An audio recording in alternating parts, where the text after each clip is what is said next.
కాలభైరవుడు కుక్క మీదనే వాహనంగా ఉంటూ ఉంటారంట.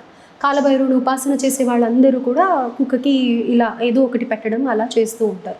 ఏంటి కుక్కకి కాలభైరవుడికి ఉన్న సంబంధం ఏంటి? ఆ పర్టిక్యులర్ కుక్కకి ఎందుకు అని ఇదంతా లైక్ ముందు ఏం జరగబోతుంది అనేది కూడా కుక్క గ్రహిస్తుంది అని అంటారు. అమ్మ, కొన్ని జంతువులకు భగవంతుడు కొన్ని దివ్యశక్తులు ఇచ్చాడు. మనిషికి మాట ఇచ్చాడు, చాక్షు ఇచ్చాడు, దృష్టి ఇచ్చాడు. కాబట్టి కొన్ని జంతువులకి అతీతమైన శక్తులు ఇచ్చాడు. వాటికి అది వరం. అంటే అవి మాట్లాడలేవు కాబట్టి వాటికి కొన్ని శక్తులు ఇచ్చాడు. చీమకు ఉండే శక్తులు చీమకు ఉన్నాయి, కుక్కకు ఉండే శక్తులు కుక్కకు ఉన్నాయి, పిల్లికి ఉండే శక్తులు పిల్లికి ఉన్నాయి. అలాగా పులులకు కూడా, అన్ని జీవాలకి కూడా భగవంతుడు పంచభూతాత్మకమైన పరమేశ్వరుడు యొక్క సృష్టిలో అవి కూడా భాగం కాబట్టి వాటికి ఉండే శక్తి వాటికి ఉన్నాయి. అలా కుక్కలకి ఏమిటంటే జరగబోయే విషయాలు, ప్రేతాత్మలు తెలుసుకోవడం. అంటే కుక్క ఏదైనా చూడండి, అప్పుడప్పుడు రాత్రిపూట మురుగుతూ ఉంటుంది. ఎందుకు మురుగుతుందంటే ప్రేతాత్మలు సంచరిస్తూ ఉంటాయి వాయు మార్గంలో, వాటిని గుర్తించగలుగుతాయి. మీరు చూశారు కదా, పోలీస్ డిపార్ట్మెంట్లో కుక్కల్ని దొంగలు పట్టుకోవడానికి వాడతారు. అంచేత వాటికి గ్రహించే శక్తి ఎక్కువ ఉంటుంది. అంటే మీరు ఉదాహరణకి నా దగ్గర మంత్రం తీసుకున్న వాళ్ళు, వేరే గురువుల దగ్గర తీసుకున్న వాళ్ళు, అయ్యా అప్పటిదాకా కుక్క మమ్మల్ని చూస్తే రోడ్డు మీద కుక్క మొరిగేది, భైరవ మంత్రం తీసుకున్నాక మమ్మల్ని మొరగట్లేదు, మమ్మల్ని ఇబ్బంది పెట్టట్లేదు, చాలా ప్రేమగా ఉంటున్నాయండి మా దగ్గరికి అంటుంటారు. ఎందుకంటే వాటికి ఇతను సాధకుడు అని గుర్తించగలుగుతాయి. అర్థమైంది? దొంగ ఎవరు, శత్రువు ఎవరు, దుర్మార్గుడు ఎవరు గ్రహించే శక్తి మనిషికి లేదు, వాటికి ఉంది. మనిషికి వాక్ ఇచ్చాడు కాబట్టి, బుద్ధిని ఇచ్చాడు కాబట్టి వాటికి అతీంద్రమైన శక్తి ఇచ్చాడు భగవంతుడు. రెండు, కుక్కకు ఏమిటంటే, కుక్కలో ఒక చరిత్ర చెప్తోంది ఏమిటంటే, మా తాంత్రిక పరిస్థితుల్లో కుక్క ఒక రకమైనటువంటి ఈశ్వరార్చన చేస్తేనే అది సునకజలం ఎత్తుతుంది. అర్థమైనా? ఇప్పుడు శివుడి దగ్గర సర్పం ఉంటుంది, ఏనుగులు ఉంటాయి, ఎద్దులు ఉంటాయి, నందులు ఉంటాయి, అనేక రకాలు ఉంటాయి. అలాగే కుక్కకు మాత్రం విశిష్టమైనటువంటి తపశ్శక్తితోటి భూలోకంలో జనులను రక్షించడం కోసం అది జన్మెత్తింది. అంటే పబ్లిక్ని రక్షిస్తుంది అది. అంచేత విశ్వాసానికి మారుపేరు. దాని తత్వమే విశ్వాసతత్వం. భగవంతుడు కుక్క నుంచి ఏమి నేర్చుకోమంటాడంటే, చాటి జనుల మీద విశ్వాసం నేర్చుకో అని తెలియజేయటం.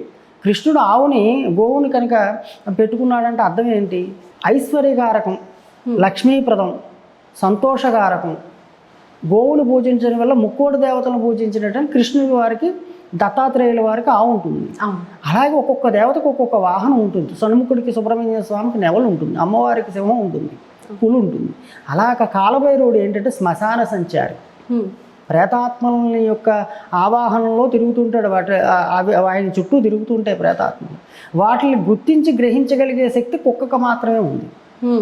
ఇంకొకటి, ఏదైనా మానవుడికి ప్రమాదం వస్తుందంటే ముందుగా గ్రహించే శక్తి కుక్కకు ఉంటుంది. అందుకే ఏం చెప్తారు, భైరవుని ఉపాసించి కుక్కకి ఆహారం పెట్టమంటారు. ఎందుకు? ఆహారం పెట్టడం వల్ల మన కర్మ ట్రాన్స్ఫర్ అవ్వడం, తీసేసుకుంటుంది. అది మన కర్మని గ్రహిస్తుంది. రోజు పెట్టడం వల్ల రోజు కొంత కర్మ పోతూ ఉంటుంది. రెండు, మనకు వచ్చే ప్రమాదాన్ని గ్రహించి భైరవుడికి తెలియజేయగలుగుతుంది. అయ్యా మరి నాకు ఇలా ఆహారం పెట్టారు, మరి ఆయన ఇలా సమస్యల్లో ఉన్నాడు, ఆయన రక్షించని మా భైరవుడికి తెలియజేయగలుగుతుంది. అంచేత సునకాన్ని మనం రోజు అన్నం పెట్టడం అనేది ఆ భైరవ ఉపాసకులందరూ కూడా, ఆ కాలభైరవుడు ఉపాసకులందరూ కూడా ఆ భైరవ స్వరూపమైనటువంటి సునకానికి మనం ఆహారం పెట్టడం అనేది నియమం. అయితే ఇక్కడ నల్ల కుక్కకి ఉండే ప్రాధాన్యత ఏంటి అంటే, ఇప్పుడు కాశీకి వెళ్ళొచ్చిన తర్వాత కూడా ప్రత్యేకంగా నల్ల కుక్కకి పూజ చేసి మనము అన్నదానం ఇలాంటివి చేస్తూ ఉంటాం. ఇప్పుడు ఒకటమ్మా, ప్రతి దేవతకి రంగు, రుచి, తత్వాలు ఉన్నాయి. బుధుడు పచ్చ రంగులో ఉంటాడు, గురుడు పసుపు రంగులో ఉంటాడు, సూర్యుడు ఎరుపు రంగులో ఉంటాడు, చంద్రుడు తెలుపు రంగులో ఉంటాడని ఎలా అంటాము? రాజస, తామస, సాత్విక గుణాలని 3 గుణాలు ఉంటాయి దేవతల్లో. అందులో ఈయన తామస గుణం. ఎప్పుడు కూడా ఆ భైరవుడు తామస గుణం, కాళికాదేవి తామస గుణం. ఈ గుణం కలిగిన వ్యక్తులు ఎప్పుడు కూడా నీలవర్ణంలో కానీ నలుపు వర్ణంలో కానీ ఉంటారు. శనీశ్వరుడు కూడా తామస గుణం కాబట్టి నలుపులో ఉంటాడు ఆయన. భైరవుడు నలుపులో ఉంటాడు, కాళికాదేవి నలుపులో ఉంటుంది. ఈ నలుపులో ఉన్న గుణానికి ఏంటంటే సృష్టి చీకటమయంగా ఉంటుంది. అంతరిక్షంలో కేవలం ఏమవుతుంది, వెలుతురు ఉండదు, చీకటమయంగా ఉంటుంది పూర్తి. చీకటి అంటే అంధకారం. అర్థమైంది? జ్ఞానం ఆ చీకటిలో ఇంత వెలుగు వచ్చినా కూడా బ్రహ్మాండమైన ఆ చీకటిలో దారి చూపించేంత వెలుగు అవుతుంది, జ్ఞానం పొందగలదు. నలుపుకు ఉన్న ప్రాధాన్యత తెలుపుకు లేదు. ఎందుకంటే ప్రళయాంతకంలో నలుపే ఉంటుంది. కృష్ణ బిల్వం అంటాం మనం, ఇప్పుడు కూడా తెలుసుకోలేకపోయారు ఎవరు కూడా. అది నల్లగా ఉంటుంది, అర్థమైందా? అది కృష్ణ తులసి తెలుసు నల్లగా ఉంటుందని, కృష్ణ బిలం అని చెప్పి అంతరిక్షంలో ఉంటుంది.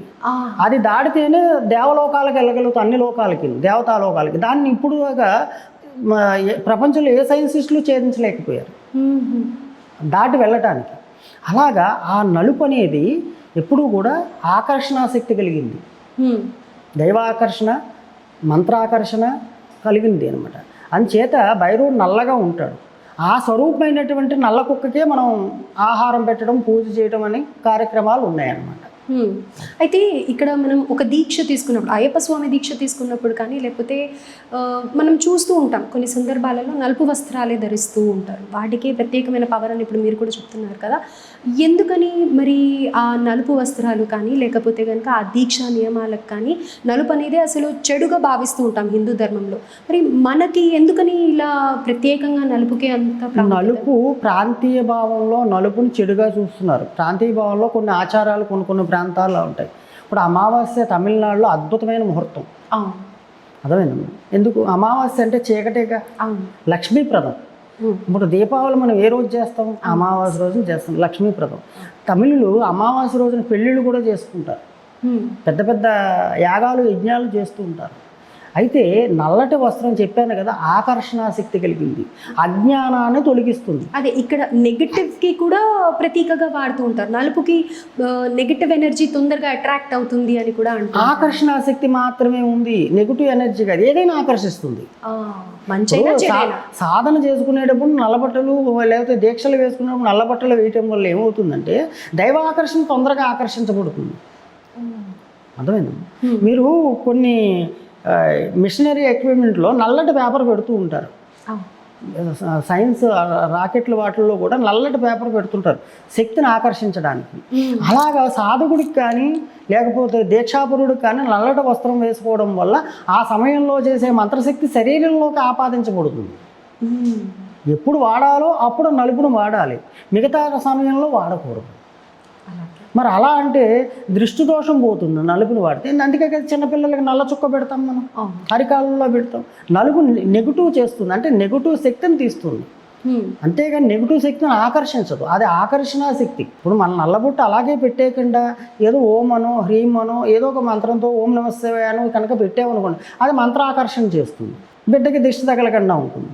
చాలామంది నల్లటి బొట్టు పెట్టుకుంటారు, నరదృష్టి తగలకుండా పెట్టుకోవచ్చు. కానీ మంత్రపూర్వకంగా పెట్టుకోవాలి, ఏదైనా మంత్రం.